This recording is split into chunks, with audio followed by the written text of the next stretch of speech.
18 साल के गौतम को पुलिस ने धर दबोचा था। लेकिन आश्चर्य की बात थी कि उसका साथी भूमा उसी इलाके में होने के बाद भी पुलिस की नजरों में आने से बच गया था।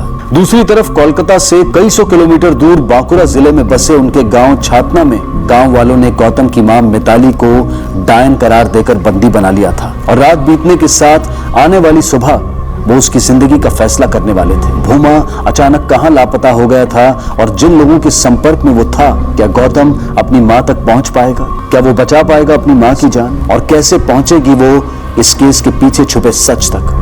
ऐसे कई सवालों की एक लंबी लिस्ट है और आइए इन सभी सवालों के जवाब हम खोजते हैं आज इस केस के दूसरे और आखिरी भाग में।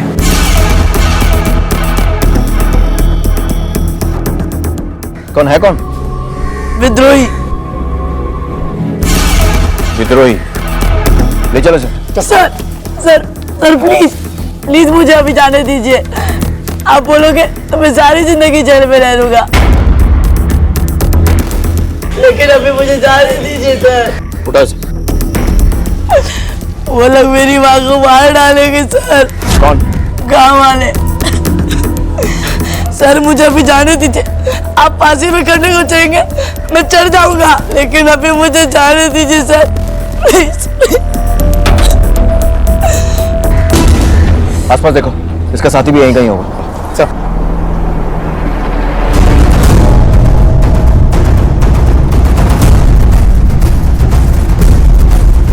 Sir please. सर आसपास कोई नहीं है। कहाँ है तेरा साथी? मुझे नहीं पता, और अगर पता भी हो तो नहीं बताता। ना तो मुझे मार से डर लगता है और ना ही मरने से। अच्छा, तो फिर और किससे डर लगता है? अपनी माँ को खोने से सर। प्लीज मुझे छोड़ दीजिए, मेरी माँ की जान को खतरा है। पुलिस से मिलने के बाद ना सबको अपनी माँ ही याद आती है। सर मेरा यकीन कीजिए, मेरी माँ को वो लोग मार डालेंगे। सर जाने दीजिए प्लीज। गाड़ी में डालो। जाने दो, जाने दो। कोशिश से मर्डर का मामला नहीं लगता है, बात कोई गहरी है।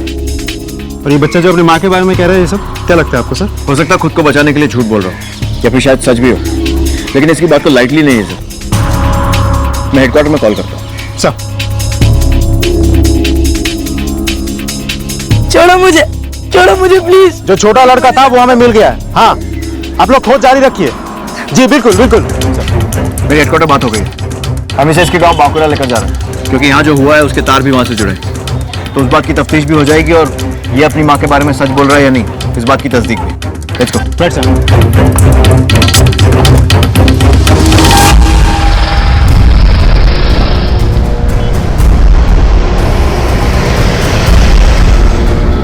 गौतम, हम तुम्हारी माँ को बचा सकते हैं, लेकिन उसके लिए तुम्हें हमारे सवालों के जवाब देने होंगे। पहला सवाल, इस छोटी सी उम्र में तुम्हारे हाथ में पिस्तौल किसने और क्यों थमाई, और तुम पढ़ने लिखने की बजाय विद्रोही कैसे बन गए?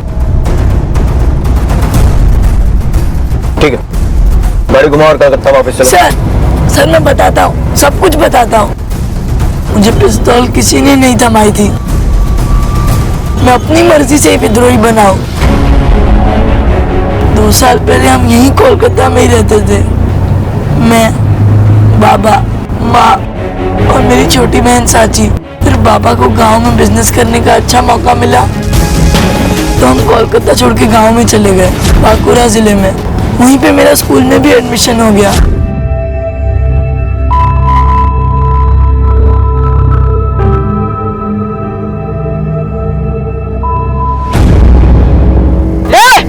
ये बेईमानी है। कोई बेईमानी नहीं है। नहीं, तूने बेईमानी की है। कुछ बेईमानी है। चल गेम स्टार्ट कर। ये बेईमानी तुझे पेनल्टी देनी होगी। पेनल्टी? पेनल्टी लेगा? चल हट। लूंगा पेनल्टी। नहीं बोला ना। क्यों चुप कर रहे? अकेले देखने में घेर लिया इसको। चल किक कर, बॉल इसको, बॉल दे।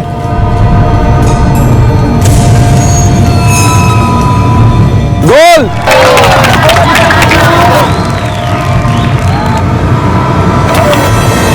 थैंक्स दादा, जो आपने मेरी मदद की। पर ये लोग आपसे इतना डरते क्यों हैं? चल बताता हूँ।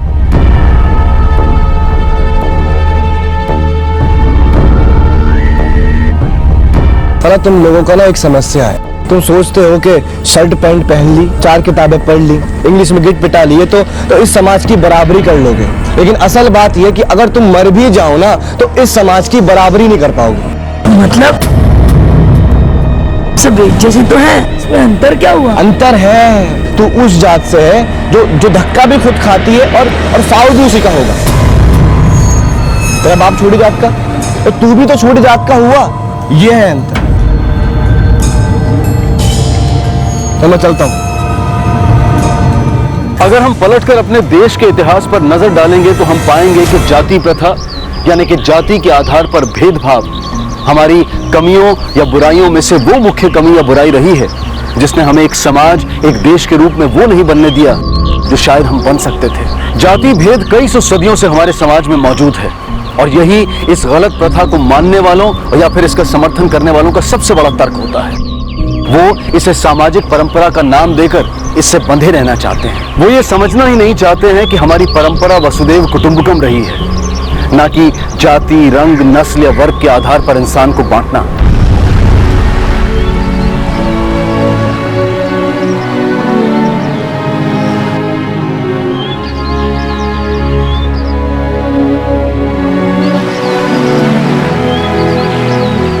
माँ, इंसान अपने जन्म से नहीं कर्मों से जाना जाता है ना माँ? आपने ही कहा था ना। तो फिर हाँ, न सब सच्चाई जानते हैं और न ही समझते हैं। समाज को समझाने में और संभालने में वक्त तो लगता ही है। एकदम से कुछ नहीं बदलता है और न ऐसा होने की उम्मीद करनी चाहिए। पर क्यों माँ? तो चल, हाँ।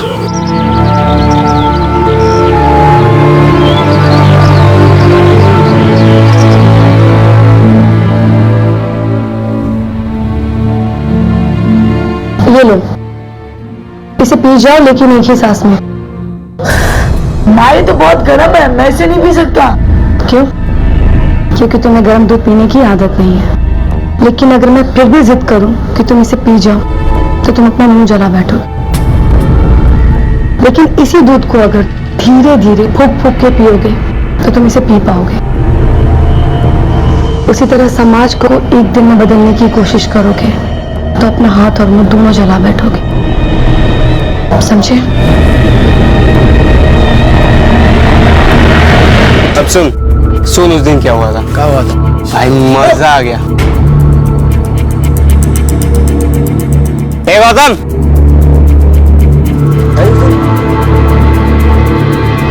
ओए,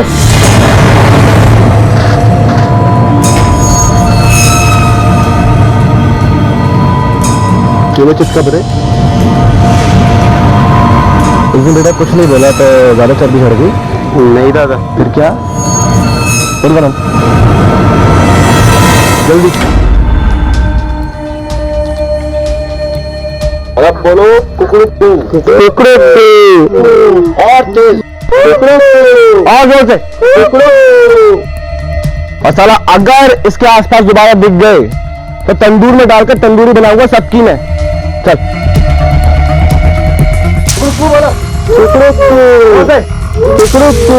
और जोर से बोलते रहो। ये लोग आपसे इतना डरते क्यों हैं? इस कपड़े से? और जो इससे ना डरे ना,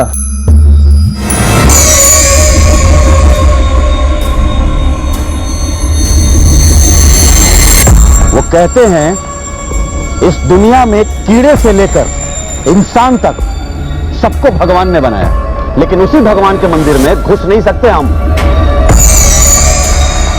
वो कहते हैं कि हमारी जाति छोटी है और हमारा खून गंदा है, इसलिए हम उनकी बराबरी नहीं कर सकते। तर्क भी उन्हीं लोगों की सुनी जाती है जिनके पास ताकत होती है। और आज के दुनिया में जो सबसे बड़ी ताकत है वो ताकत है बंदूक की ताकत। वो सदियों से हमारा खून चूसते आए हैं और खून का घूंट पीते हैं हम। तो तो फैसला अब खून ही करेगा। खून बहेगा उनका और बहाएंगे हम, तब तक जब तक इस धरती और इस समाज से जाति और जन्म का फर्क खत्म नहीं हो जाता। तो बोलो, हो तैयार? हाँ हम तैयार हैं। कमांडर, ये गौतम अपना ही भाई है, कोलकाता से है, गांव में नया है। So how do you find your life in our village? कौन सी जिंदगी पसंद है तुम्हें, गांव की या कोलकाता की? मुझे गाँव तो अच्छा लगा, लेकिन गांव को ये पसंद नहीं आया। कोई बात नहीं, ये रीता दीदी हैं, ये भी कलकत्ता की रहने वाली है। देखो गौतम, अगर तुम चाहो तो ये सब कुछ रुक सकता है। तुम बदल सकते हो इस समाज को आज से ही।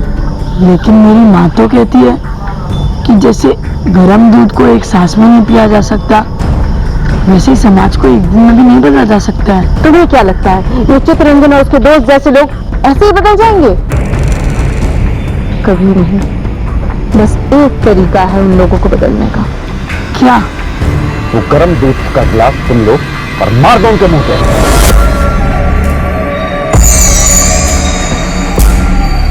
क्या आप जानते हैं कि 21वीं सदी का सबसे खतरनाक हथियार कौन सा है?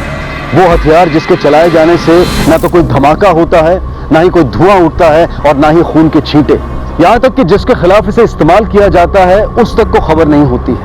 और ना सिर्फ वो, बल्कि उसकी आने वाली कई नस्लें, कई पीढ़ियां तबाह और बर्बाद हो जाती हैं। और वो हथियार है विचार। इंसान का उठाया हर कदम उसके विचारों से प्रेरित होता है। अगर विचारधारा ही गलत होगी तो इंसान जो भी कदम उठाएगा वो गलत ही होगा। और बच्चों और युवाओं की विचारधारा को दूषित करना आसान भी होता है और कारगर भी।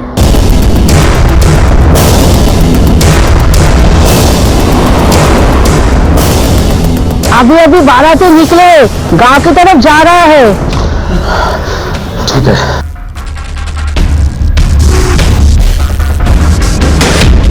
तेरा दोस्त पुलिस लेके गांव गया है, किस लिए गया है लेकिन नहीं पता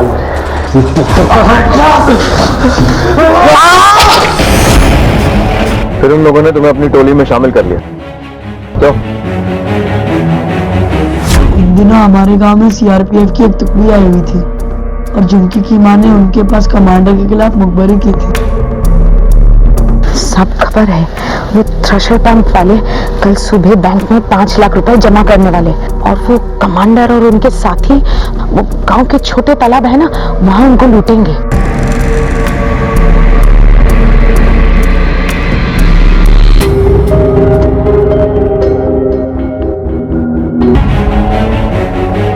एक बात बताओ, पहली बार पिस्तौल किस उम्र में चलाई थी? जब उसने मेरी माँ को छेड़ा था। अरे पता है, अरे मिल जाए तो मजा आ जाएगा। रुक देख। ओ मैडम, कभी हमें भी तो पढ़ा लिया करो, या तो हम आपके घर आ जाएंगे या आप हमारे घर, फिर साथ में पढ़ेंगे।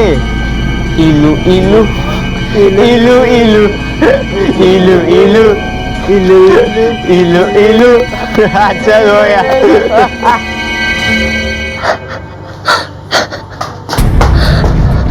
अरे साची, क्या हुआ? तू रो क्यों रही है? आज जब मैं और माँ स्कूल से लौट रहे थे तब चित्ररंजन ने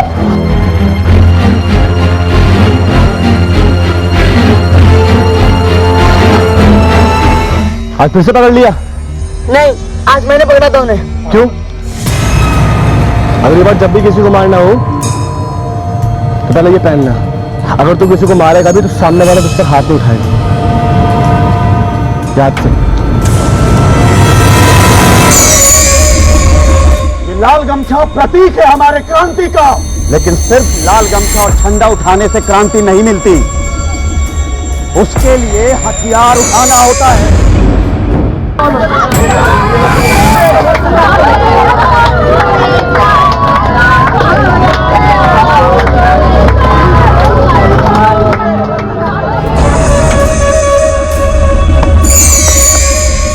शाबाश। अरे ये हुई ना बात, क्या बात है। अरे वाह, क्या बात है। हाँ, पहली बार में इतना तगड़ा हाथ, बहुत बढ़िया। कमांडर, ये सब गौतम की बहादुरी की वजह से हुआ है। अच्छा, तुम लोग एक काम करो, पुलिस तुम लोगों को खोजेगी। तुम यहाँ से सीधा घर जाओ और घर वालों को बोलना कि 2 दिन के लिए तुम जा रहे हो क्रिकेट मैच खेलने के लिए बांकुड़ा में, और वहां से सीधा तुम नहीं चला। यहाँ 2 दिन आराम से छिप कर रहो तुम लोग। 2 दिन के बाद मामला ठंडा होगा, फिर चले जाना। ठीक है? चलो ठीक है, चल। बहुत आगे जाएगा ये लड़का। लगता है आगे चलकर तुम्हारी जगह यही लेगा। लेकिन इसका बाप बहुत डरपोक आदमी है, हो सकता है अपनी माँ पे गया होगा। और इसकी माँ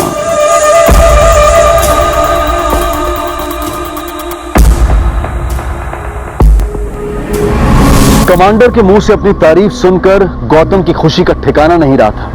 उसे ऐसा लग रहा था कि मानो उसे साक्षात भगवान का आशीर्वाद मिल गया। उसका ऐसा महसूस करना लाजमी भी था, क्योंकि गौतम और उसके जैसे अन्य समाज की ज्यादतियों के शिकार नवयुवकों के लिए कमांडर किसी भगवान से कम नहीं था, जो उन्हें एक आदर्श समाज और समाज में बराबर के दर्जे की गारंटी दे रहा था, एक नया सपना दिखा रहा था। लेकिन सोचने वाली बात यह थी कि यह सपना जितना आदर्श था,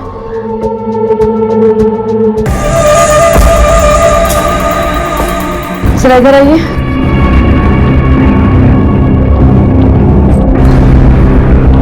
अरे क्या हो गया? आपने मुझे पहले क्यों नहीं बताया? जिस मेहमान का आप सुबह से इंतजार कर रहे थे वही कमांडर है। पहले नहीं बताया तो क्या हुआ? अभी बता दिया। जाओ अंदर जाओ। क्यों कर रहे हैं आप ये सब? ऐसे इंसान के साथ संबंध बनाने में क्या फायदा है? इससे मेरी बिजनेस बढ़ेगा, गांव के लोग मुझसे डरेंगे। बिजनेस का तो मुझे नहीं पता, लेकिन इतना जरूर जानती हूँ, बुरे के साथ रहकर कभी किसी का भला नहीं हुआ है। अरे क्या हुआ? आप लोग हमारे बारे में बात कर रहे थे क्या? नहीं नहीं, आपके बारे में बातें नहीं हो रही थी। कुछ लेंगे आप? हाँ। क्या? मेरी बीवी।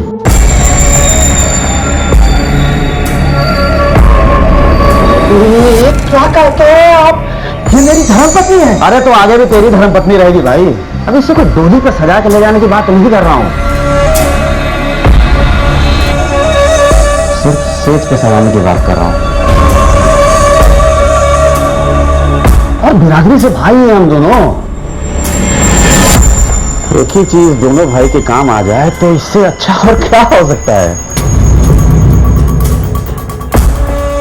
चल बाहर जा, और जब तक ना कहूं तब तक आना है। जा। कमांडर साहब। अच्छा जा। अरे बाहर करो। ये मेरी।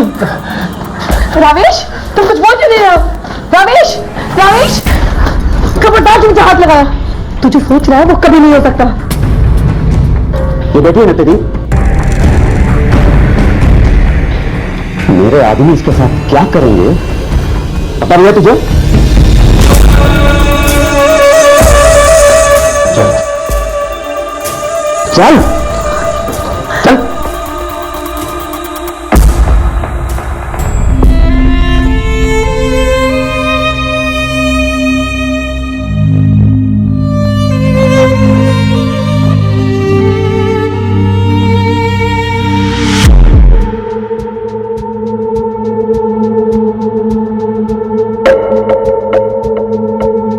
ये 3 रातें जो तेरे साथ बिताया ना, तब समझ में आया कि तेरे बेटे में इतनी गर्मी आई कहां से।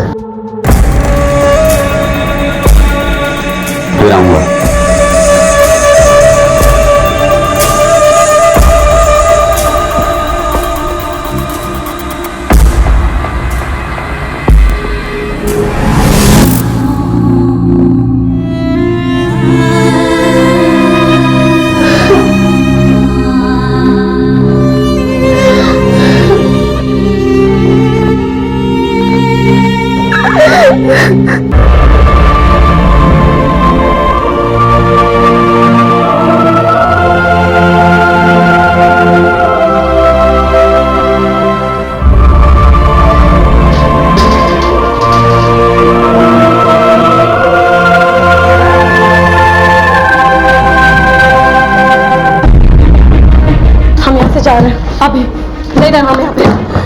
किसने कहा तुमसे? मैं कहीं नहीं जाऊंगा। मैं यहाँ अपना जमाया बिजनेस छोड़ के कहीं नहीं जा सकता। मैं तुम्हारी नहीं, अपने और अपने बच्चों की बात कर रही हूँ।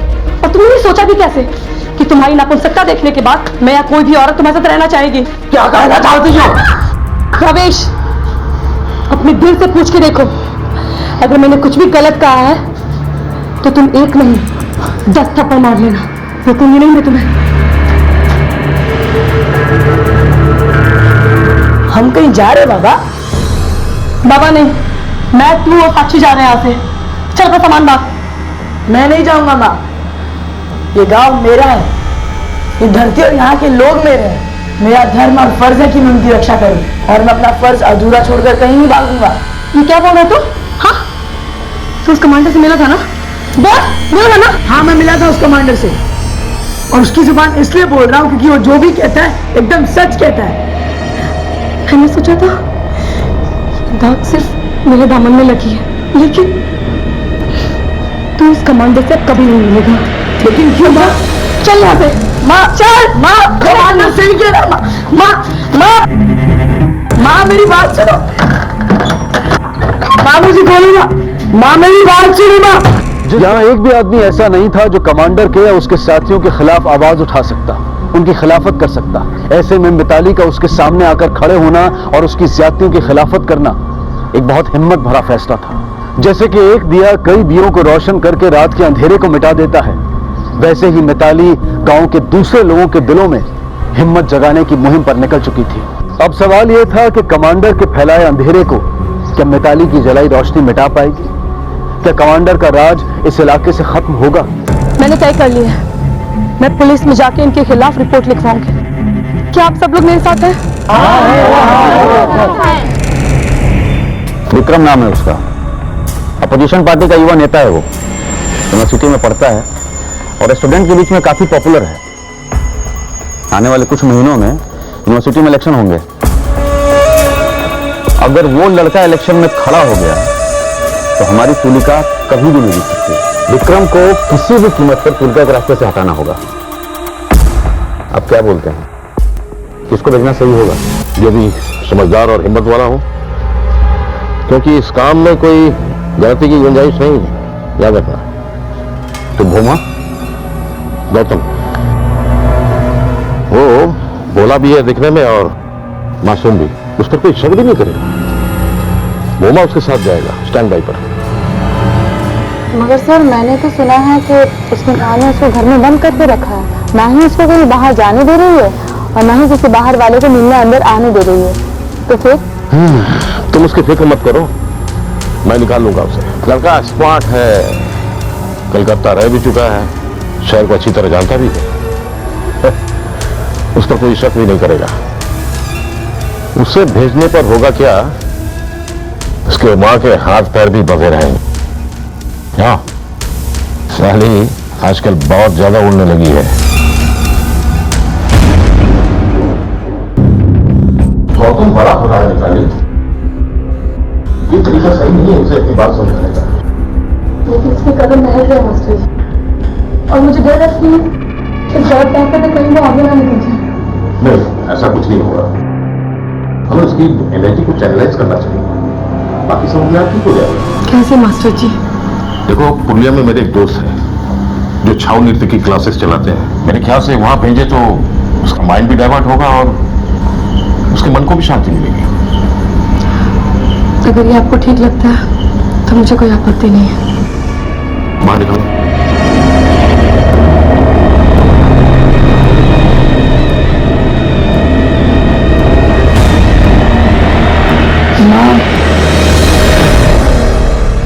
अपना ख्याल रखो।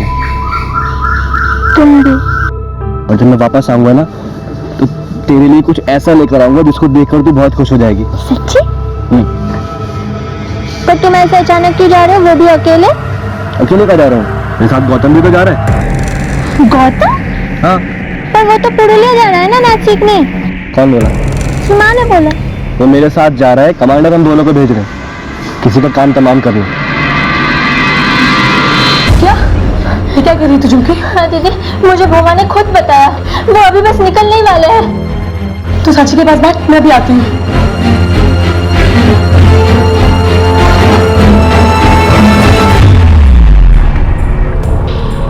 बड़ा धोखा, कैसे दे सकते आप मुझे? कहाँ है मेरा बेटा? मैं सब जान चुकी हूँ। चुपचाप बता मेरा बेटा कहाँ है, नहीं तो। जब जान चुकी है तो फिर पूछ क्यों रही हो? मैं तो गया, बहुत दूर निकल गया, अब तुम्हारे हाथ नहीं आने वाला है। तू भी उन नशा के साथ मिला हुआ है? हाँ? नहीं छोड़ूंगी मैं तुझे। बताओ मेरा बेटा कहाँ है? मैनाक, मैनाक! दीदी, दीदी, दीदी, दीदी, दीदी, दीदी, वो लोग साची को लेके गए। कौन? वो कमांडर। तुझे उसका क्या पता है? हाँ, वो पुराने वाले खंडर में। दीदी चलिए।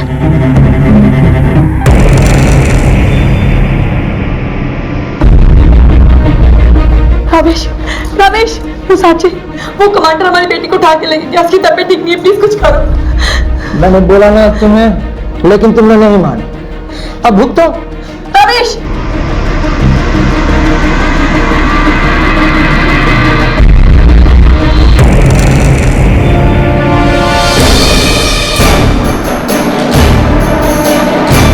अन्याय के खिलाफ लड़ने का दावा करने वाले अन्यायियों के खिलाफ मिताली ने जो जंग छेड़ी थी, वो जंग वो हारती हुई दिखाई दे रही थी। जिन लोगों के लिए उसने इस जंग की शुरुआत की थी, वो खुद उसके खिलाफ हो गए थे। वो कमांडर के साथी नहीं थे, लेकिन वो अनजाने में उसी की मदद कर रहे थे। एक तरफ जहां ये गांव वाले मिताली की जान के पीछे पड़े थे, वहीं दूसरी तरफ उसे बचाने आ रहे उसके बेटे और पुलिस दल के साथ भी कुछ ऐसा घटने वाला था जिसकी उन्होंने कल्पना भी नहीं की थी। क्या गौतम अपनी मां को बचा पाएगा? और क्या इस जद्दोजहद में उसकी जान भी खतरे में आ जाएगी?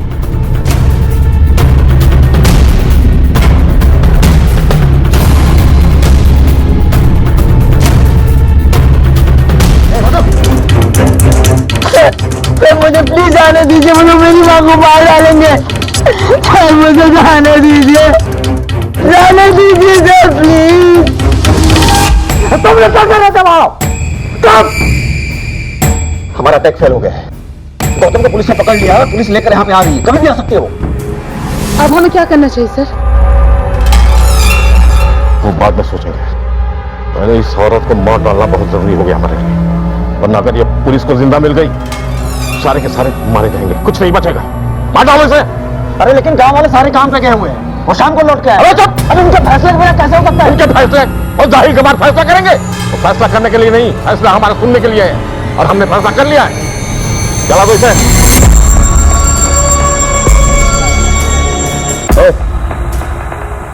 जला दे।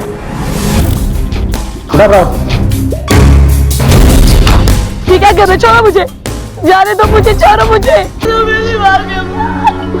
उन लोगों ने मेरी माँ को भी ऐसे ही मार डाला था, डायन बताकर, और तेरी माँ को भी।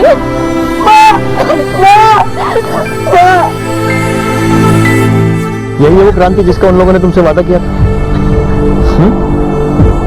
भूमा तो तुम्हारा साथी था ना, उसे भी नहीं बख्शा उन लोगों ने। और जब तुम खतरा बनने लगे, तुम पर भी हमला करवा दिया। किन लोगों का साथ दे रहे होगा तुम? उन्होंने तुम्हारी बहन को उठवा लिया अपनी ढाल बनाने के लिए। तुम्हारे बंदूक उठाने से किसका भला हुआ? एक नाम भी बता सकते हो? बोलो, किसका फायदा हुआ?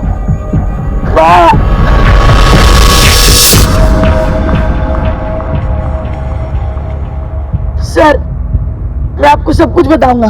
मैं जानता हूँ वो लोग कहाँ गए होंगे। घोष, सर, हमें उन लोगों पर अभी अटैक करना होगा, नहीं तो लोग स्टेट बॉर्डर क्रॉस कर जाएंगे। Let's go. कमाल है सर। माँ, माँ, माँ,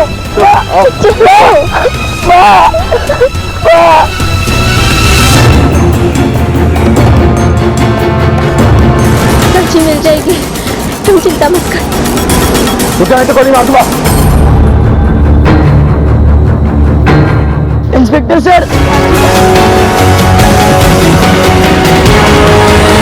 गौतम, अब तुम्हें कोलकाता ले जाकर कोर्ट में पेश करना होगा, लेकिन एक सवाल का जवाब दो। तुम तो विक्रम को मारने गए थे, फिर तुलिका को क्यों मारा? सर, तुलिका भी इन लोगों की तरह झूठी थी। मुझे और बोमा दादा को उसकी असलियत पता चल गई थी।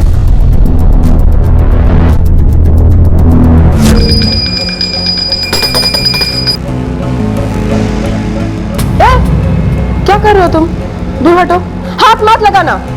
पूजा की आरती को सिर्फ ब्राह्मण छू सकते हैं और कोई नहीं। जाओ।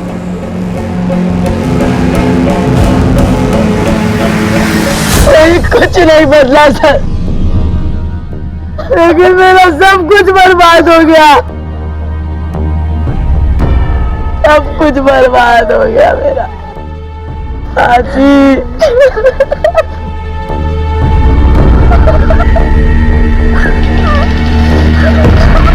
अपनी माँ की एक बात याद रखना बाबा, समाज को एक दिन में बदलने की जिद गर्म दूध एक सांस में पीने जैसी होती है, कुछ न कुछ जरूर जलता है।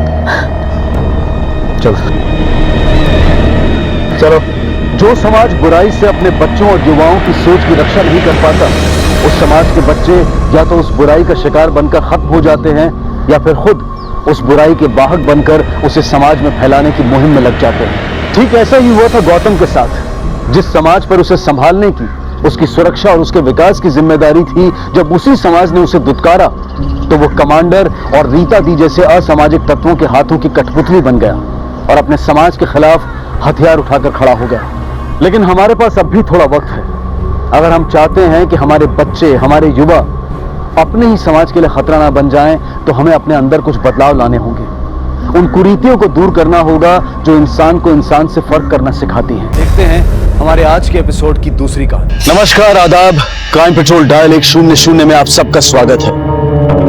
कई बार हमारी जिंदगी से जुड़े कुछ ऐसे राज होते हैं जिन्हें हम दुनिया के सामने लाने से डरते हैं। हमें इस बात का डर होता है कि अगर ये राज लोगों के सामने आ जाएंगे तो हमें लेकर उनका नजरिया हमेशा के लिए बदल जाएगा।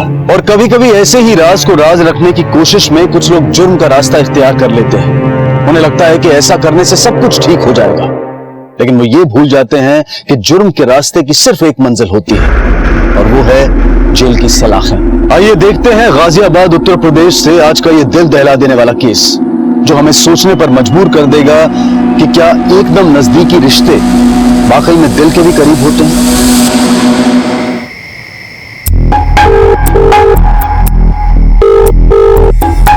आंटी, आपकी टीवी में ऐसे क्या खराबी आ गई जो अभी तक ठीक नहीं हो पा रही है? बेटा ठीक तो तब होगी ना जब टीवी रिपेयर करने वाला आएगा। मम्मा, क्या हुआ?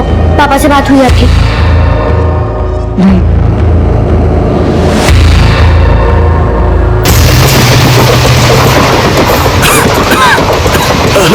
हेलो हेलो राजन, राजन हेलो। आप कुछ बोल क्यों नहीं रहे? बोलो, आवाज आ रही है तुम्हारी। ये आपकी आवाज को क्या हो गया? हेलो हेलो राजन, आप ही बोल रहे हैं ना? हाँ, मैं राजन ही बोल रहा हूँ। राजन, आपकी तबीयत तो ठीक है ना? राजन, मैं आपको कब से फोन लगा रही हूँ, आप मेरा फोन भी नहीं उठा रहे। राजन, मुझे बहुत घबराहट हो रही है।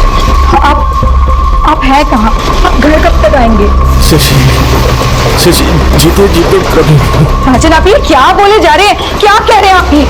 मेरी जिंदगी पटरी से उतर गई है शशि। अब मैं ऐसे खुद के जी नहीं सकता।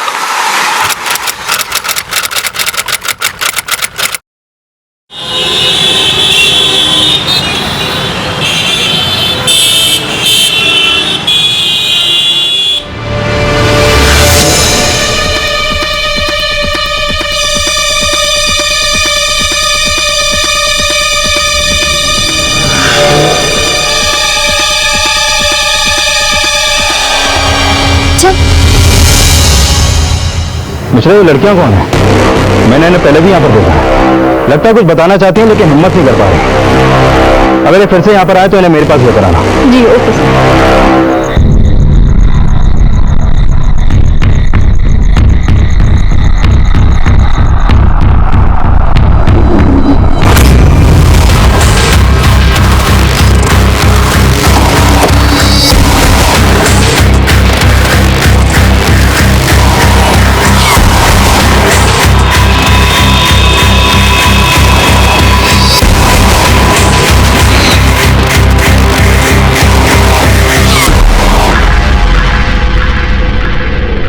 आपको कुछ ना कुछ एक्शन तो लेना ही होगा, वरना हमें मजबूरन पुलिस में कंप्लेन करनी होगी। मैडम, पिछले 10 दिन में ये तीसरी बार हुआ है कि कोई हमारे कमरे में घुस रहा है।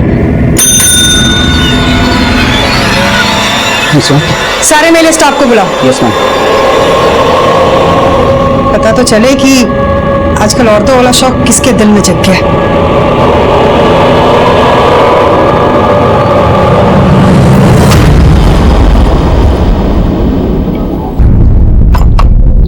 चलो फटाफट से नाश्ता कंप्लीट कर लो, ठीक है? पापा, ये 5.1 होम थिएटर सिस्टम क्यों लाए आप? बेटा ये तुम्हारी मम्मी के लिए नया गिफ्ट है। गिफ्ट? हाँ।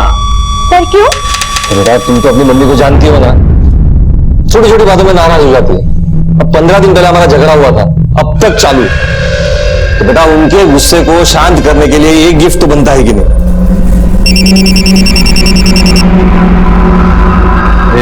मैं चलता हूं बेटा, रागिणी मैडम के 4 कॉल आ गए मेरे को। हाँ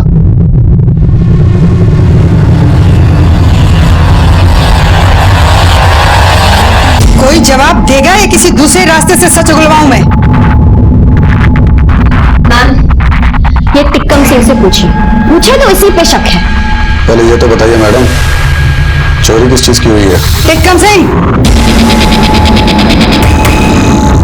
तुम सब बेफिक्र रहो। तुम सबके दरवाजे के लॉक्स चेंज कर दिए जाएंगे, उसकी कोई डुप्लीकेट चाबी भी नहीं होगी। और ध्यान रहे, मेरी नजर आप सब पर रहेगी। किसी ने भी गलत करने की कोशिश की तो सीधा जेल जाएगा। तुम सब जाकर नाश्ता कर लो।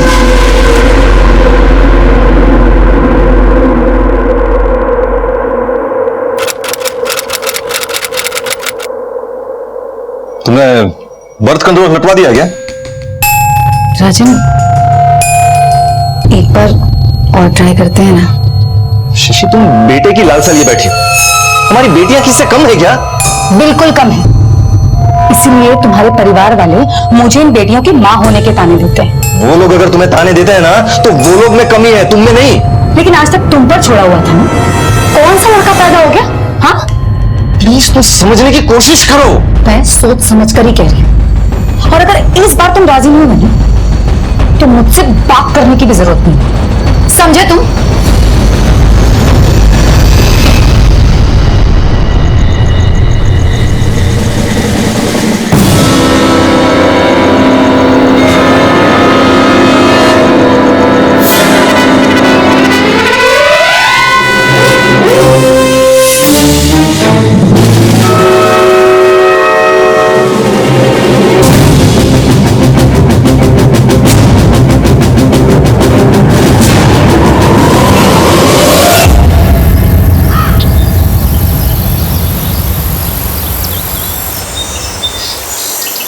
Good morning. Good morning.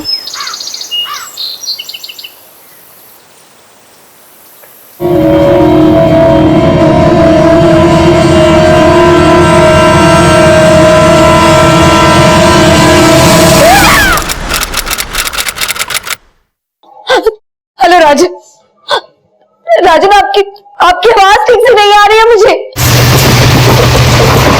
Hello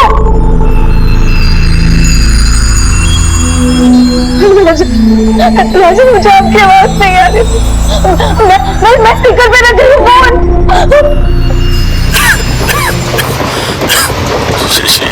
Shashi, मैं तुम लोगों को कुछ नहीं रख पाया शशि। मेरी कमजोरी और कमियों को माफ कर दो शशि।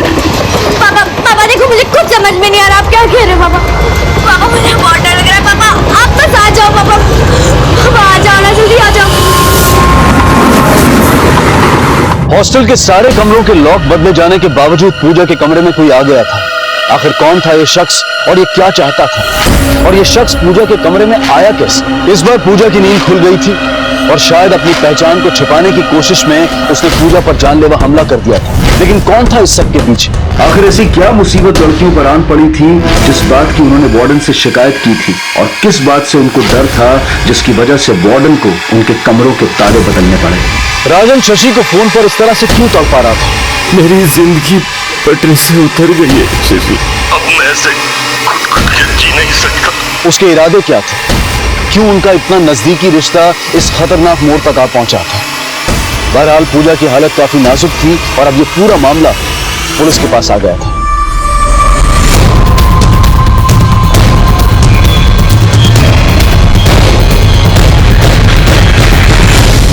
जिस चीज से वार किया गया है वो यहाँ क्राइम सीन पर कहीं भी दिखाई नहीं दिया। मैंने पूरा कमरा चेक किया। उसके घर वालों को खबर की? सर वो भोपाल की रहने वाली है, उसके आगे पीछे कोई भी नहीं है। सर मैंने कई बार पूजा को इस लड़की के साथ अपने पुलिस स्टेशन के बाहर देखा है।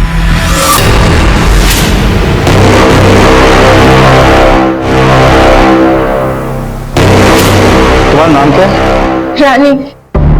रानी, मैंने कई बार तुमको पूजा के साथ अपने पुलिस स्टेशन के बाहर देखा है, लेकिन हर बार तुम दोनों बिना कुछ बताए पुलिस स्टेशन के बाहर से वापस लौट गए। ऐसा क्यों? सर पूजा कंप्लेन करना चाहती थी, लेकिन मैं ही उसे हमेशा रोक देती थी। अगर मैं रानी को कंप्लेन करने से नहीं रोकती तो आज उसके साथ ये सब कुछ नहीं हुआ होता। किसके खिलाफ कंप्लेन करना चाहती थी पूजा?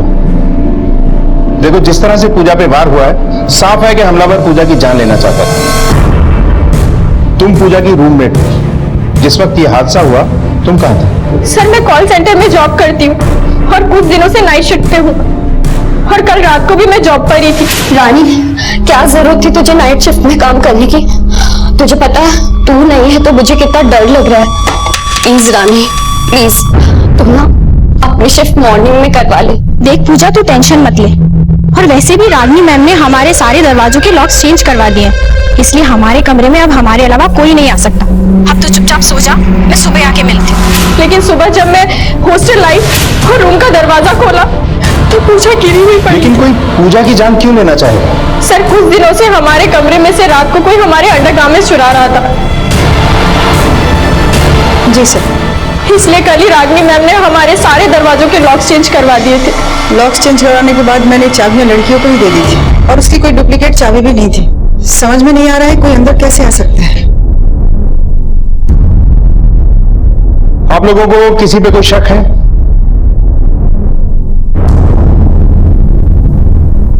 कुमार सर, आप लोग आइए मेरे साथ।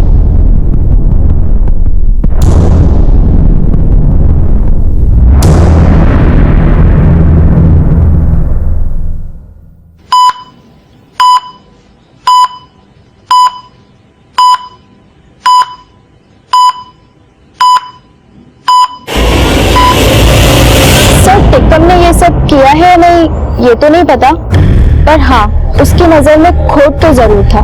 टिक्कम तो बहुत ही जहरीला आदमी था और नजर भी काफी उसकी गंदी थी। आती जाती लड़कियों को भी ताकता रहता था। सर पूजा ने अंदर से दरवाजा बंद किया हुआ था और लॉक की चाबी सिर्फ पूजा और मेरे पास ही थी, तो अंदर कोई कैसे घुस सकता है?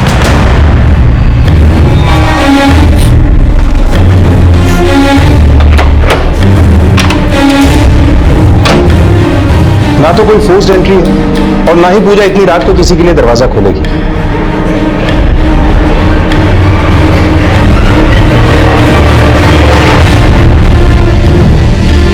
ये दरवाजा तो पूजा ने लॉक किया है। रूम में आने के लिए इस खिड़की से कोई भी आ सकता है।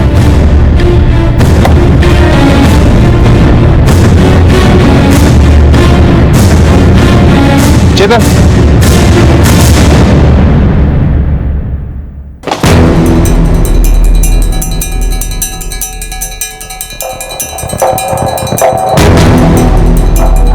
अब ऊपर आओ।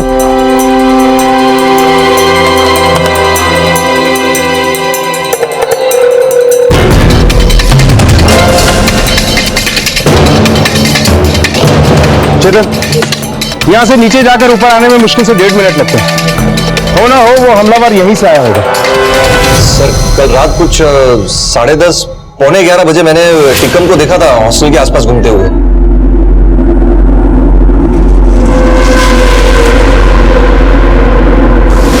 लेकिन सर ये उसी ने किया कि नहीं ये मैं नहीं बता सकता हूँ। और उस समय तुम क्या कर रहे थे हॉस्टल के पास? सर मैं तो इस हॉस्टल की मेस का मैनेजर हूँ, यहीं पास में ही रहता हूँ। हर रोज रात को खाना खाने के बाद यहाँ पर आता हूँ, ये चेक करने के लिए कि मेस बराबर लॉक हुई है कि नहीं। टिक्कम सिंह, पूजा को कल रात आखिरी बार 10 बजे देखा गया, जब वो खाना खाकर अपने रूम में लौटी थी। उसके बाद उस पर हमला हुआ और वो कोमा में। देखिए साहब, आप लोग उनके बहकावे में मत आना, मैंने कुछ नहीं किया। कल रात को कहा था तू? वो साहब, मैं अपने दोस्तों के संग बैठ के पी रहा था, पत्ते भी खेल रहे थे मेरे रूम पे। कौन से दोस्त? बंटी और बबलू। साहब टिक्कम तो कल रात हमारे साथ ही था। हम लोग पूरी रात उसके रूम पे बैठ के पत्ते खेल रहे थे। अगर तुम लोग पूरी रात उसके रूम में बैठ के पत्ते खेल रहे थे तो क्या टिक्कम था तुम्हारे साथ पूरी रात? नहीं साहब, वो पूरी रात तो हमारे साथ नहीं था, बीच में ही कहीं चला गया था।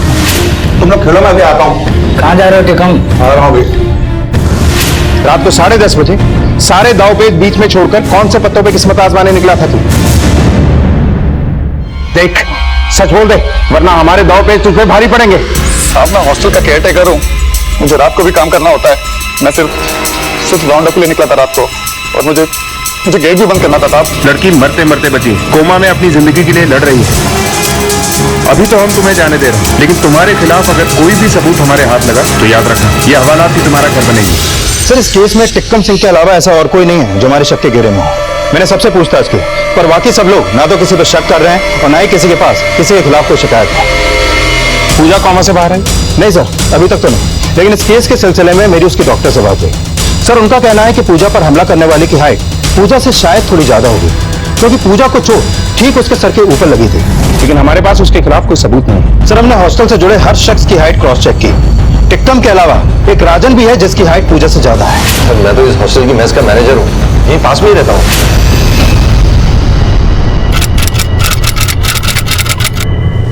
राजन, राजन, मुझे तुमसे कोई शिकायत नहीं है। मेरे लिए, बच्चों के लिए वापस आ जाओ राजन। वापस नहीं आ सकता जी, थोड़ी देर में ट्रेन आ जाएगी। लेकिन एक बात याद रखना शशि, तुम लोगों से बहुत प्यार करता हूँ और इसीलिए तुम लोगों से बहुत दूर जा रहा हूँ, बहुत। शशि, मुझे माफ कर देना शशि। राजन, राजन प्लीज मेरे लिए वापस आ जाइए, बच्चों के लिए वापस आ जाइए राजन। पापा प्लीज, पापा प्लीज, मुझे बहुत डर लग रहा है पापा।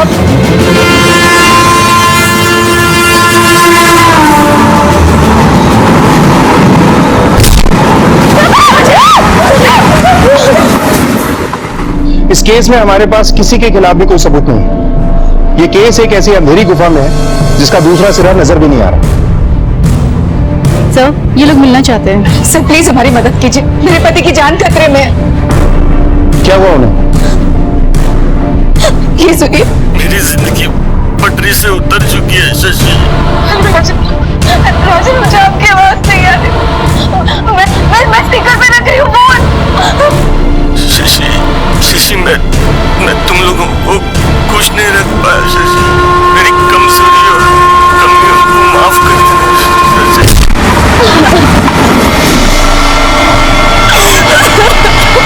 लेकिन आपने ये कॉल रिकॉर्ड क्यों किया था?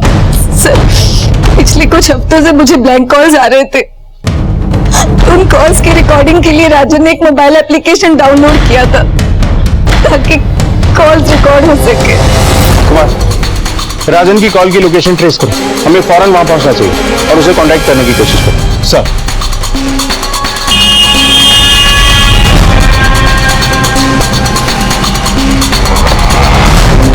सर, इस तरफ। सर, राजन की लास्ट लोकेशन इसी रेलवे ट्रैक की थी, लेकिन अभी उसका फोन स्विच ऑफ आ रहा है। लगता है डिप्रेशन में आकर उसने अपना फोन बंद कर दिया। चप्पा चप्पा सर्च करो।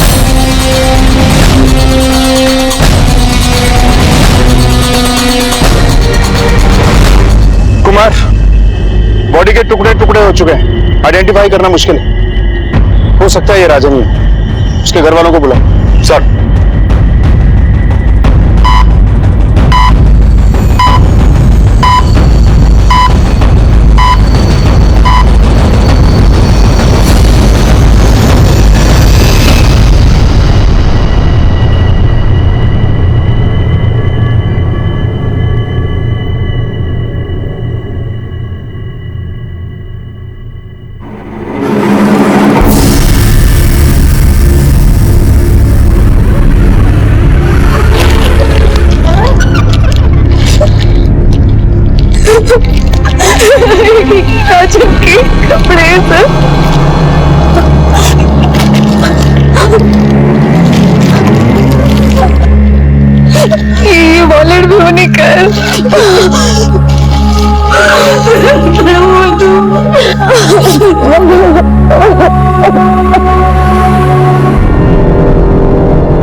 सर मैंने राजन के इन कॉल रिकॉर्ड को अच्छी तरीके से चेक किया, इसमें कुछ खास तो नहीं मिला। उसकी लास्ट कॉल 11:15 बजे शशि को ही हुई थी। ये देखिए सर, राजन की मौत अपने पीछे कई गहरे सवाल छोड़ गई और इन सारे सवालों के जवाब पाने के लिए हमें इस केस को गहराई से खंगालना होगा। मे बी सिर्फ पूजा पे हुआ हमला इसकी वजह नहीं। एक काम करो, राजन और उसकी फैमिली के बारे में उनके मोहल्ले में पूछताछ करो। सर, आपकी वजह से पापा ने सुसाइड किया। क्या बकवास कर रही हो तुम मधु? हाँ, सब सुन लिया था मैंने। आपको एक बेटा चाहिए था ना, इसलिए लड़ती रहती थी आप उनसे। तंगागर थे वो आपसे, आपने ही मारा उन्हें। सर, ये राजन की पोस्टमार्टम रिपोर्ट। सर, राजन की प्रिलिमिनरी पोस्टमार्टम रिपोर्ट के मुताबिक उसकी मौत 12 तारीख की शाम 6 से 7 बजे के बीच ही हो गई थी, वो भी सर पे चोट लगने की वजह से। ये देखिए, ऐसा कैसे हो सकता है? अगर 11 सवा 11 के बीच वो रेलवे ट्रैक वाली लोकेशन से अपनी फैमिली से फोन पे बात कर रहा था, तो शाम को 6 से 7 बजे के बीच में कैसे मर सकता है?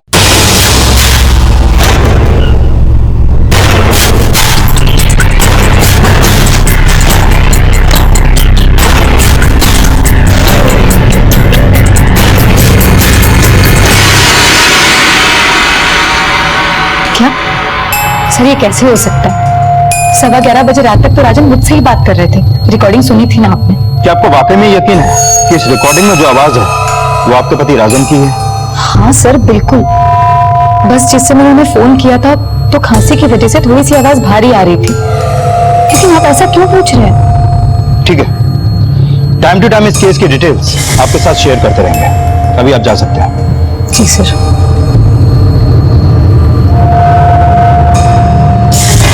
सर, ये रही राजन की ऑटोप्सी रिपोर्ट।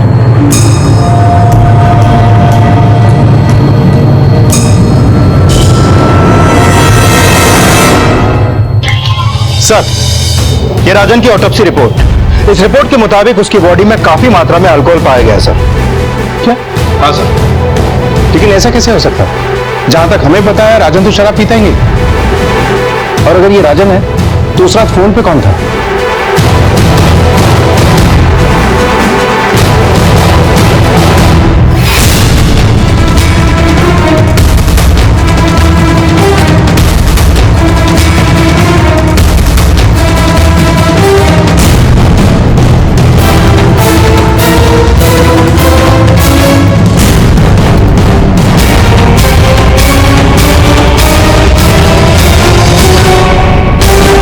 अगर उस रात फोन पे राजन था तो ये बॉडी किसकी है? कुमार, इस बॉडी का डीएनए टेस्ट करवाओ, पता करो कि ये बॉडी राजन की है भी या नहीं, और उस टिक्कम को यहां बुलाओ। जो बॉडी पुलिस को मिली थी उसकी ऑटोप्सी रिपोर्ट से कई सवाल खड़े हो गए थे। दूसरी तरफ हमें राजन एक अनजान जगह पर छिपते छिपाते दिखाई देता है। अब सवाल यह है कि अगर राजन जिंदा है तो फिर वो लाश किसकी थी, और राजन पुलिस के सामने क्यों नहीं आ रहा था? इस केस के सारे राज अब और भी गहरे होते जा रहे थे। सर, टिक्कम सिंह को ढूंढने की बहुत कोशिश की, पर जब से रागिनी ने उसे हॉस्टल से बाहर निकाला है उसे किसी ने नहीं देखा। उसके फोन को ट्रेस किया, अभी उसका फोन स्विच ऑफ आ रहा है, और उसके फोन की लास्ट लोकेशन यही कबीरनगर के पास बाईपास के पास एक जंगल की है, वो भी 12 अगस्त की। सर, कहीं ऐसा तो नहीं कि हॉस्टल के अंदर हो रही वारदातों और पूजा पर हुए हमले के पीछे इसी का हाथ हो और अभी जंगल में छुपकर बैठा है? चलो।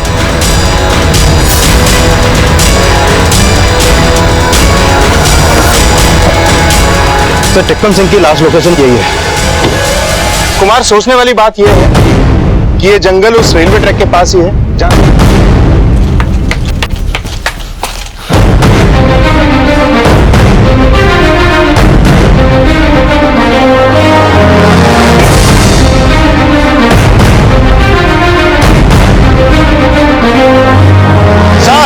ऊपर आइए जल्दी।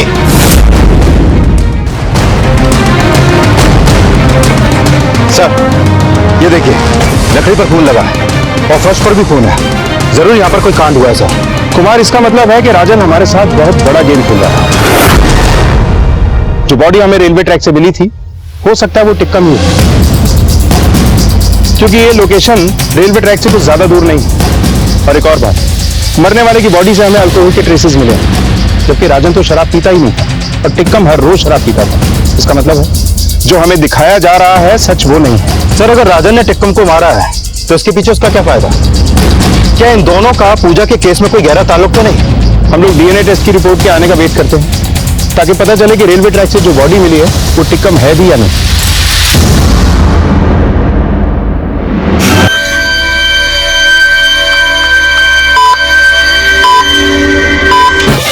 सर, अभी हॉस्पिटल से फोन आया था। आज पूजा पर किसी ने हमला किया और उसे मारने की कोशिश की।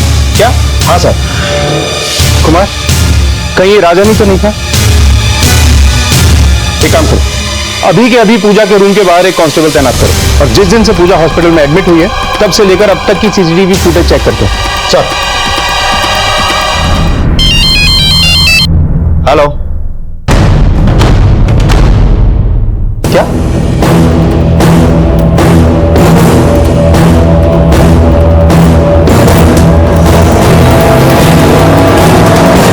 तो राजन है। सर, मैंने शशि का कॉल रिकॉर्ड चेक किया, काफी शॉकिंग बातें सामने आई हैं। जैसे कि सर 10 से 12 तारीख के बीच शशि के फोन पे टिक्कम सिंह के नंबर से काफी कॉल आए थे, लेकिन शशि ने उनमें से एक भी कॉल रिसीव नहीं किया। कुमार, ये तो वही मिस्ड कॉल हो सकते हैं जिनकी वजह से राजन ने शशि के फोन पे वॉइस रिकॉर्डर एक्टिवेट करवाया था। पिछले कुछ हफ्तों से मुझे ब्लैंक कॉल्स आ रहे थे। उन कॉल्स की रिकॉर्डिंग के लिए राजन ने एक मोबाइल एप्लीकेशन डाउनलोड किया था।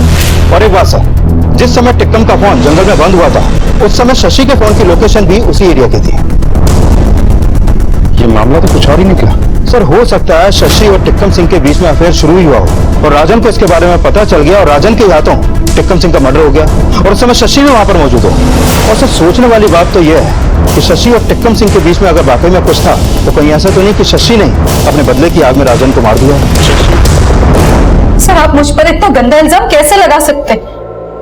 मैं नहीं जानती कि टिक्कम सिंह मुझे मिस कॉल क्यों दे रहा था। हमने आपके और राजन के बैंक डिटेल्स चेक किए। हमें पता चला है कि राजन ने कई बार बैंक से लोन लिया था और डिलेड और नॉन पेमेंट की वजह से वो ब्लैकलिस्ट हो चुका है। और 6 महीने पहले भी उसने गायत्री कोऑपरेटिव बैंक से 6 लाख रुपए का लोन लिया था, जिसकी एक भी किस्त वो आज तक नहीं चुका पाया, जिसकी वजह से रिकवरी एजेंट्स उसे धमकी दे रहे थे। यकीनन वो स्ट्रेस में था, लेकिन उसे सुसाइड नहीं किया, बस सुसाइड का नाटक किया और किसी और की लाश को रेलवे ट्रैक पर फेंक कर आपको कॉल किया। क्यों शशि जी, यही सच है ना? ये सच नहीं है सर।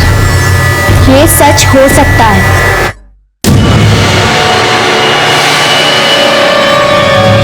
हाँ सर, मेरे पापा मम्मा को खुश करने के लिए कुछ भी कर सकते थे। 2 हफ्ते पहले मैंने तेरी मम्मी के लिए अंगूठी ऑर्डर की थी। 5.1 होम थिएटर सिस्टम। बेटा, ये तुम्हारी मम्मी के लिए नया गिफ्ट है। और शायद बैंक से लोन भी उन्होंने इन्हीं के लिए लिया होगा। फिर ना उनकी तनख्वाह में इतने महंगे सामान और मम्मा के लिए ज्वेलरीज कैसे आ सकती है?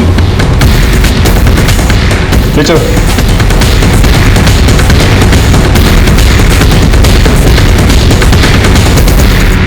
सर, राजन मेरी वजह से बैंक से लोन लेते थे ताकि मेरी इच्छाएं पूरी कर सके और मैंने इस बात का पूरा फायदा उठाया। पिछले 2 महीनों से बैंक की रिकवरी एजेंट्स राजन को फोन करके धमकाने लगे। राजन इस बात से परेशान थे। क्या हुआ? पिछले 6 महीने से बैंक लोन का एक भी इंस्टॉलमेंट नहीं चुका पाया मैं। अब तो नौबत यहाँ तक आ गई है कि अगले 10 दिन में मैंने सारे पैसे नहीं चुका दिए तो मुझे जेल में डाल देंगे। सर, ये सब मेरी वजह से हो रहा था, इसलिए मैंने टिक्कम सिंह से मदद मांगने की सोची। टिक्कम सिंह तुम्हारी क्या मदद करता? मैंने सुना था कि मोहल्ले के कुछ लोगों को उसने अपने एक दोस्त से कम ब्याज पर बड़ी रकम उधार दिलवाई है। मैंने सोचा कि मुझे भी उससे मदद मांग लेनी चाहिए। हमें पैसों की बहुत जरूरत है, क्या तुम हमें लोन करवा कर दे दोगे? लेकिन उस मदद के बदले में उसने जो कीमत मांगी वो बहुत ज्यादा बड़ी थी। लेकिन अपने परिवार के भविष्य के लिए मैंने उसकी बात मान ली। मैंने अपना वादा पूरा किया, अब तुम भी मुझे जल्दी से जल्दी लोन करवा कर दो। कौन सा लोन? मतलब? झूठा, तुझे मुझसे झूठा वादा करके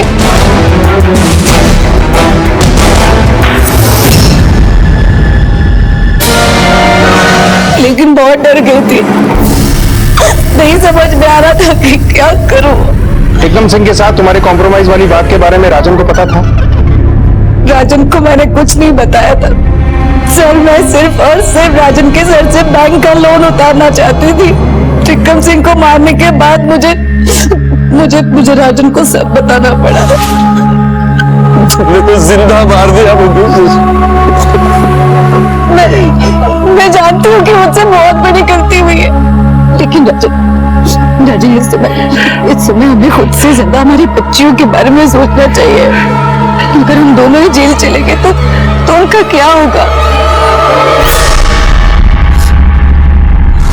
और तुमने राजन के साथ मिलकर उसकी नकली सुसाइड का प्लान बनाया, जिसमें राजन टिक्कम की लाश को ट्रेन के आगे फेंकेगा। टिक्कम की लाश भी ठिकाने लग जाएगी और राजन को मरा हुआ समझकर बैंक अपना लोन भी वापस नहीं ले पाएगी।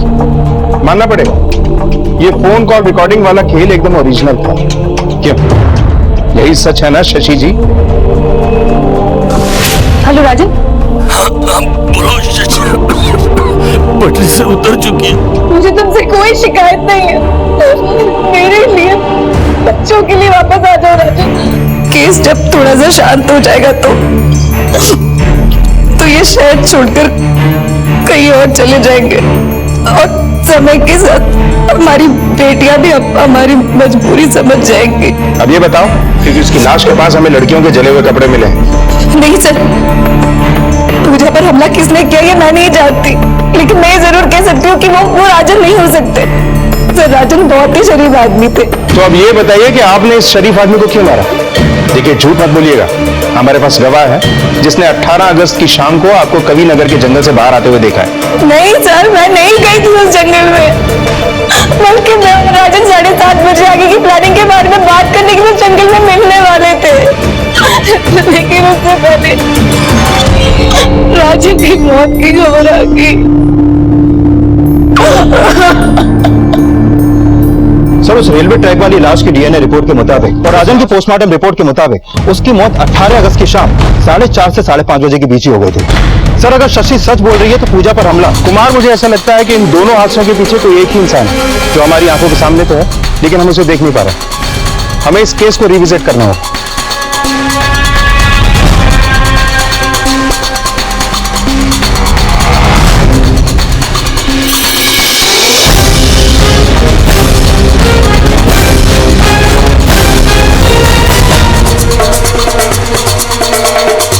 इसकी एंट्री हुई है 3:30 बजे। अब देखो एग्जिट कितने बजे होती है। पावर दो इसमें। सर, इसमें उसके एग्जिट के फुटेज तो है नहीं। हमारे पास हॉस्पिटल के बैक डोर के एग्जिट का फुटेज है। हाँ सर, प्ले करो। हाँ ना, 3:30 बजे के बाद से प्ले करो। स्टॉप करो, जूम करो। ये देखो, एग्जिट यहां से हुई है। सर, हॉस्पिटल में इसकी एंट्री 3:30 बजे मेन डोर से और एग्जिट 5:30 बजे हॉस्पिटल के बैक डोर से, वो भी इतनी हड़बड़ाहट में। उठा के लाओ इसे। सर, सीसीटीवी फुटेज के हिसाब से एक आप ही ऐसी विजिटर हैं जो पूजा से मिलने ऑलमोस्ट हर दूसरे दिन हॉस्पिटल जाती थी। और चौंकाने वाली बात यह है कि सिर्फ आप ही एक ऐसी विजिटर हैं जो 3 से 4 घंटे तक हॉस्पिटल में रुकती थी। क्यों? तुम सब बेफिक्र रहो, तुम सबके दरवाजे के लॉक्स चेंज कर दिए जाएंगे। तुम सब जाकर नाश्ता कर लो। समझ में नहीं आ रहा है कोई अंदर कैसे आ सकता है। चलिए मैं बताता हूं। 17 अगस्त दोपहर 3:30 बजे आप हॉस्पिटल में गई थी। गई मेन डोर से थी, लेकिन वापस नहीं आई। क्यों? चलिए ये भी मैं बता देता हूं। 17 अगस्त को शाम 5:30 बजे आप हॉस्पिटल के बैक डोर से बाहर आई घबराहट में, और ये वही टाइम है जब पूजा पे हमला हुआ था। बोलिए, क्यों किया आपने ऐसा? क्यों मारना चाहती थी आप पूजा को? बताती हूँ जी। पूजा पर हमला मैंने किया था। लड़कियों के अंडर गार्मेंट्स भी मैंने ही चुराई थी। और ऐसा तुम क्यों कर रही थी? क्योंकि इतने सालों से मैं अपना सच छुपाती चली आ रही थी। इस मोड़ में आकर मुझे लगा कि मैं दिन पर दिन घुटती चली जा रही हूं। मेरा सच नासूर बनता चला जा रहा है। कौन सा सच? थोड़ा विस्तार से बताएंगे वार्डन साहिबा? लेस्बियन होने का। और इसका खुलासा ना तो मुझे नौकरी देता और ना ही मेरे हॉस्टल का बिजनेस। तो आपने अपने सच का सामना लड़कियों के रूम में चुपके से जाकर उनके अंडरगारमेंट चुरा के किया।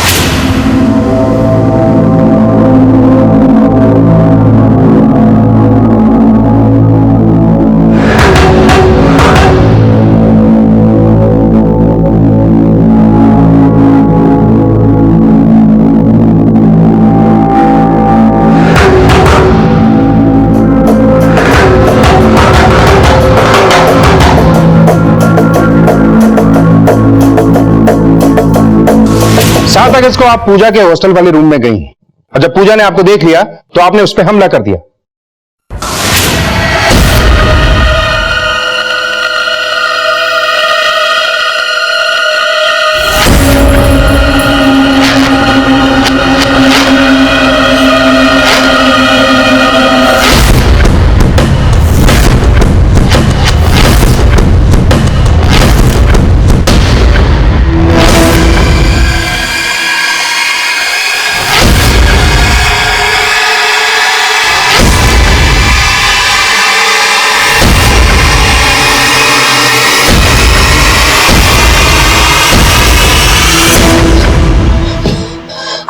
मुझे ये डर था कि हॉस्पिटल में होश आया तो मेरी सच्चाई वो सबको बता देगी।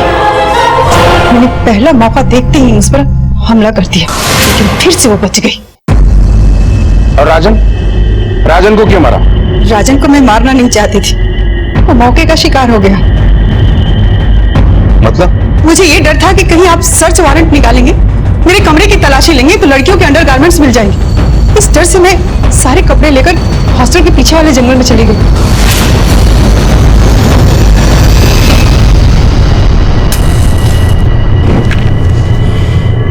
अच्छा, तो आप हैं वो चोर? राजन, तू जिंदा है? दुनिया की नजर में तो नहीं, लेकिन आपके इस राज को मरने के बाद में भी राज रख सकता हूं मैं। राजन, क्या कर रहे थे? क्या चाहिए तुझे? पैसे, चुप रहने के पैसे। और रही इस वीडियो की बात, तो इसे तो मैं किसी भी तरह पुलिस स्टेशन तक पहुंचा ही दूंगा।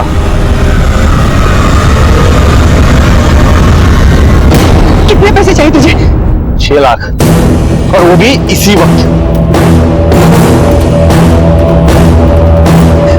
ठीक है, मैं लेके आती हूँ। आधा घंटा रुकूंगा खाली, ज्यादा नहीं।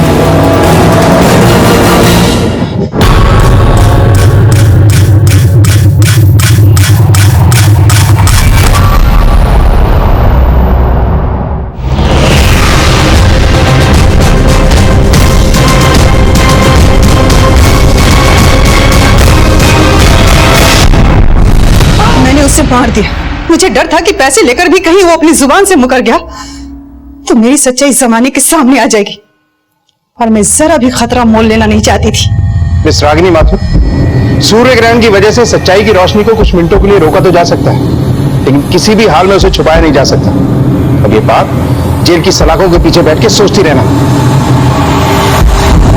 रागिनी ने ताउम्र एक राज दुनिया से छिपा कर रखा, लेकिन ये राज उसके मन के उस कोने में छुपा था जहां चाहत की लहरें अक्सर उफान पर होती हैं, और इन्हीं उफानों ने रागिनी की नीयत और जिंदगी दोनों को खराब कर दिया। राजन की पत्नी शशि की बढ़ती मांगों ने राजन को इस बात के लिए मजबूर किया कि वो अपनी चादर से ज्यादा पैर फैलाए, लेकिन शायद वो ये भूल गया कि फिजूल खर्ची और बेवजह मांगों की कोई सीमा नहीं होती।